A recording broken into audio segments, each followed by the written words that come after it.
За долгий год моих наблюдений за американской политикой я увидел лишь двух возможных президентов – Берни Сандерса и Дональда Трампа. Но из-за махинаций демократов против Берни мы не увидим этих двух гигантов в следующей президентской гонке. С одной стороны, это хорошо, ведь теперь мне не придется терпеть ссоры моих двух пап. Но с другой стороны, теперь я могу посмотреть, как Трамп будет растирать центристов порошок, приговаривая: «Сколько вас нужно учить, чтобы вы наконец поняли, неолибералы?» Кстати говоря, у меня появилась идея, как объединить Америку против центристской угрозы. Главное, что нужно понять, это то, что это борьба центризма против антицентризма. А потому вот вам Трамп-Сандерс 2020. Вот как Берни все еще может победить. И мне вовсе не надо никаких там коалиций с центром, понятно? Центр всегда играет в виляние между левыми и правыми, чтобы добиться своих целей. Они не ожидают, что левые и правые вместе обойдут центр и раздавят его. Новички-антицентристы уже могут поставить под сомнение эту логику. Берни Сандерс с Дональдом Трампом, они же две противоположности. Левые находятся здесь, а правые находятся здесь. У них обоих больше общего с центром, чем друг с другом. Ведь так? Все потому, что твой мозг маленький,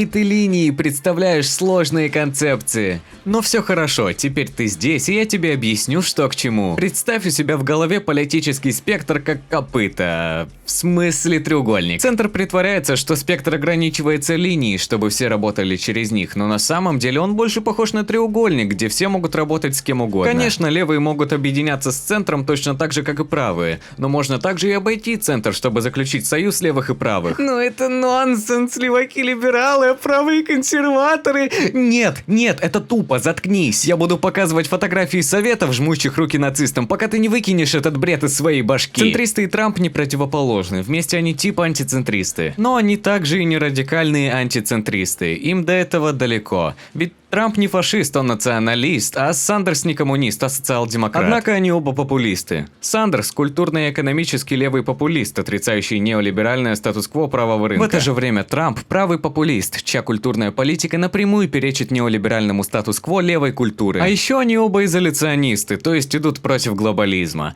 Вы понимаете, к чему я веду? Понимаете, проблема левой экономики в людях, между которыми делятся блага. Если смешать левый рынок с левой культурой, у вас выйдет слабая система, которую легко сломать. В свою очередь, национализм тоже хорош, но при нем нет нормальной системы заботы о гражданах. Левый рынок заботится о гражданах внутри страны и, как итог, увеличивает верность народа государству. Поэтому, смешав левый рынок и национализм, мы получим сильную систему с экономикой левого крыла. Сначала Берни публично поддержит Трампа. Безбожий ход, да, но его надо сделать. Потом все ненавистники Байдена проголосуют за Трампа, повысив ему рейтинги. В качестве благодарности Трамп сделает Сандерса вице-президентом. Будем честны, Сандерс ему нравится больше, чем Майкл Пенс. Правые, вы знаете, что делать. Левые – это ваш шанс на прогресс. Фанатики Берни, как вы еще не поняли этого? Сандерс и Трамп враги только потому, что их подстрекла на соперничество публика. Им нужно работать вместе. Мы возьмем национализм от Дональда Трампа, социализм от Берни Сандерса и объединим их в совершенно новую идеологию,